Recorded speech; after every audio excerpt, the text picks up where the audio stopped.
ઘણા બધા દર્દીના મનમાં પ્રશ્ન હોય કે કેટલા પાવરની દવા હોય તો એ ભારે કહેવાય, અથવા તો ઘણાને એવું હોય કે 500 મિલીગ્રામની દવા તો બહુ હેવી પડે, એ ન લેવાય. તો એ ગેરમાન્યતાને થોડી આપણે સમજીએ. પહેલી વાત કે દવાનો જે પાવર આપણે મિલીગ્રામમાં ગણીએ એ એવું નથી કે કોઈ 500 મિલીગ્રામ એટલે વધારે ખરાબ કે વધારે હેવી કહેવાય. એ કેના જેવું છે, આ ડોલો ગોળી છે, આપણે શું જાણીએ, ભારતની રાષ્ટ્રીય દવા કહીએ. પેરાસિટામોલ 650 મિલીગ્રામ છે.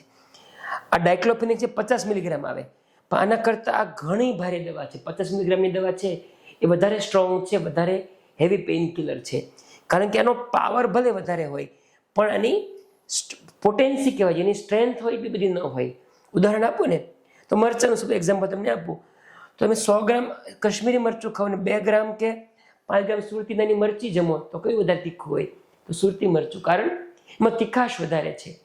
એ જ વસ્તુ દવા માટે પણ લાગુ પડે. એમ પેઇન કિલરમાં કહું ને તો સૌથી વધારે પાવરની 650 મિલીગ્રામની પીસીએમ લાગે ડોલો, એ સૌથી ઓછી પાવરફુલ છે. ડાયક્લોફેનિક 50 મિલીગ્રામની એને કરતાં વધારે પાવરફુલ છે, અને મોર્ફિન 10 મિલીગ્રામની એના કરતાં પણ વધારે પાવરફુલ છે. એટલે ખાલી પાવર જોઈને દવા કેટલી સ્ટ્રોંગ છે તે નક્કી ન કરાય. દવાની પોટેન્સી કેટલી છે, અંદરથી દવા કેટલી સ્ટ્રોંગ છે એ જોઈને નક્કી થાય.